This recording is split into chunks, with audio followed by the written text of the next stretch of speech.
I really like having themes for my year kasi parang yun yung guiding word ko. Meron akong app reco sa inyo. We love all those app recommendations. Hello, lovely human. Welcome back. For today's video, I will be showing you how I actually plan my year. I know it's a bit late sa mga planning sessions na ganito kasi dapat early December pa siya last year.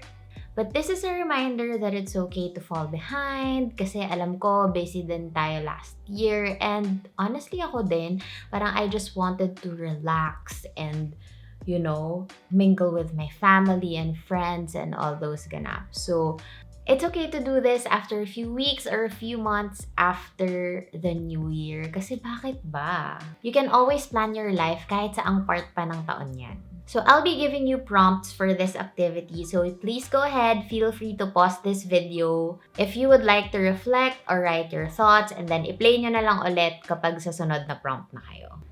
Before tayo mag-start sa planning session natin, this video is brought to you by Globe Business's Chat Genie and M360. Whether you are a solopreneur, ginagawa mo lahat mag-isa, it's okay.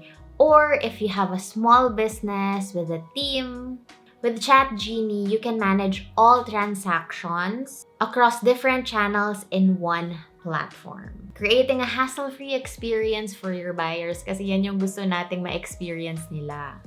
With M360 naman, you can engage your customers better with multi-channel messaging, customizable sender ID, SMS polls, and two-way messaging.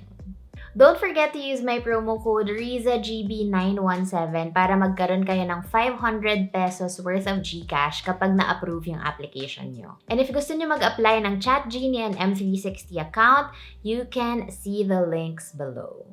For this activity, you can use your notebook, you can use a physical planner, or anything na comfortable ka gamitin kapag magpaplano ka. But for me, I actually plan everything on Notion. My entire life is in Notion. And gusto ko siya kasi accessible siya, it syncs across all my devices, and sobrang customizable siya. I actually created a template for you guys. You can click the link below para dun sa Notion template just in case you're interested to check that out. Hindi siya ganun ka-aesthetic because I'm actually not an aesthetic person. Para sa akin, kung gumagana siya, go na yan. Wala masyadong design. Medyo may kulay ng konti. Pero, alam niyo yun, if something works, if something makes my life easier, then I'm all for that. So this is how our Notion template looks like. As you can see, very simple siya. Meron ding few instructions right here. I'll put the link below, but please make a copy for yourself. Tapos ilalagay ko din dito yung link ng YouTube video natin. Ayan, over here, you can insert your word of the year or ang theme nyo for 2023 or for your year. Kasi I really like having themes for my year. Kasi parang yun yung guiding word ko. Na parang kapag kunwari may mga dilemmas ako in life, ang word ko pala this year is opulence. Not just in money, syempre gusto rin natin yun.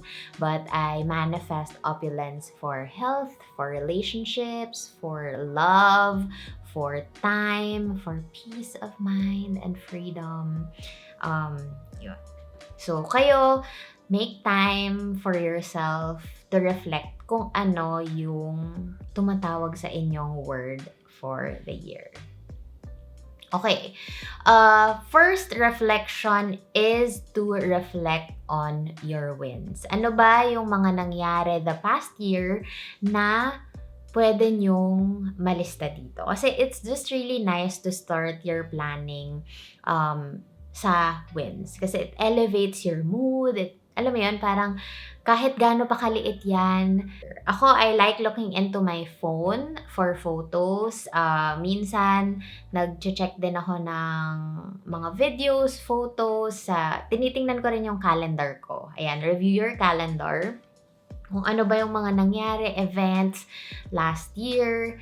And then, it's also a good tool to look back into your journal. If nag-start ka na mag-journal, pwede mong basahin yung journal mo the past year so you can write your wins for that particular year, for 2022. Ako, favorite app, meron akong app reco sa inyo. We love all those app recommendations.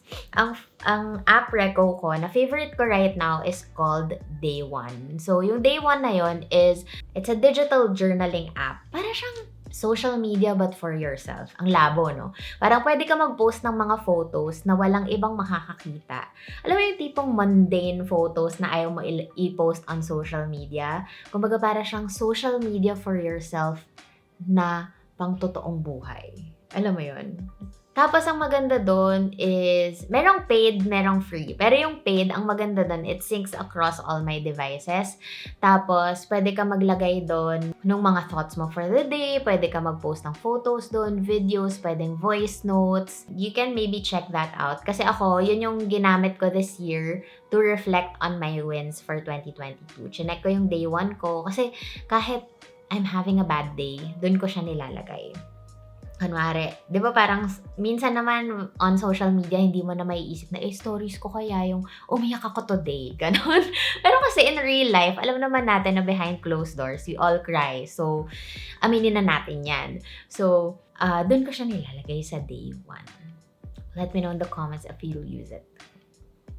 Ayan. So, now na tapos ka na sa wins mo, ang next reflection prompt natin is, what should I stop, start, and continue in my life? So, with all of the things that happened to you last year, ano ba yung mga gusto mong tigilan? Or like say, for example, gusto kong tumigil na madaling araw na matulog. Or gusto kong tumigil mag-scroll on social media. Sabi ko 1 hour lang, pero naging 3 hours na before ako matulog.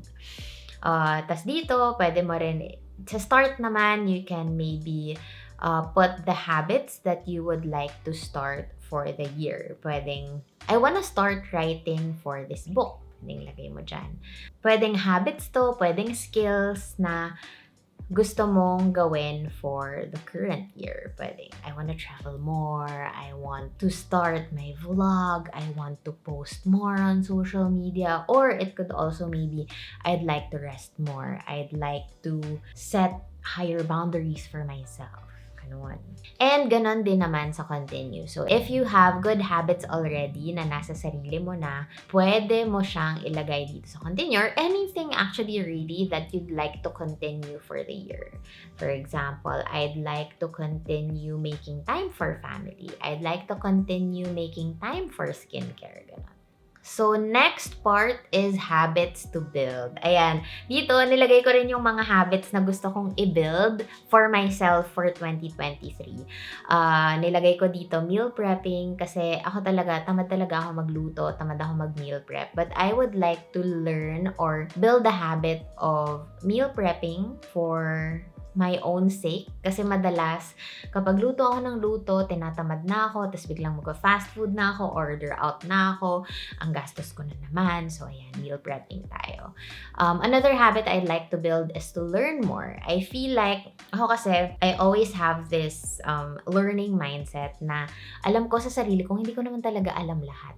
And isa talaga yon sa mga bagay that sparks joy in me kapag meron akong bagong natututunan, ganyan. So, I'd like to build my habit of learning more. Next is encoding expenses. Isa talaga to sa habit na gusto kong ma-build for 2023 kasi lagi kong nakakalimutan to encode my expenses. So, ang system na ginawa ko sa kanya is I set alarm. So, meron akong alarm sa phone ko that tells me na, Riz, maggawa ka na, mag-encode ka na ng expenses mo.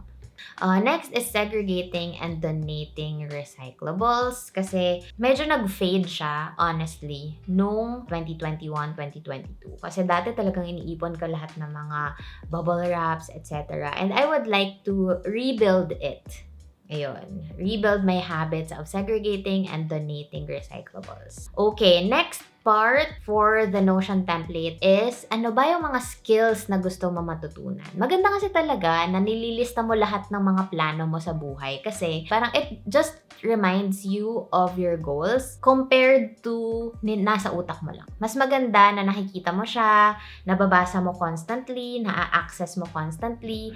It just reminds you of bakit mo nga ba ito ginagawa? Ano ba yung mga goal ko? Saan ba ako papunta? Ayan. So, going back, I would also like you, or if you would like, I would also like you, wow, demanding ka, girl. Yung next naman is, ano ba yung mga skills na gusto mo matutunan? Ako, I would like to learn how to compost my trash. If you've been here for a while now, you know that I try to live an imperfect zero-waste life. I try to be as sustainable as possible.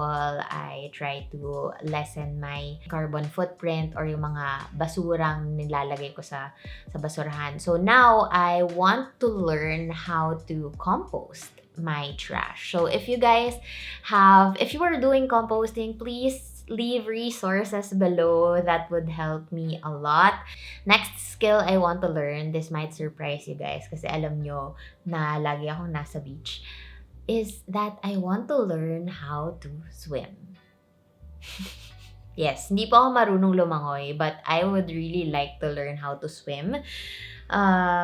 And then third skill I want to learn is splits. O, di ba sobrang random? Nandun na kasi ako sa yoga journey ko na gusto ko talagang matuto mag-split. So now, I am week 2 of my split drills. Actually, mamaya-maya, mag-split drills na ako ulit. I have been doing my split drills for 2 consecutive weeks already. Kasi gusto ko talagang achievein ang splits.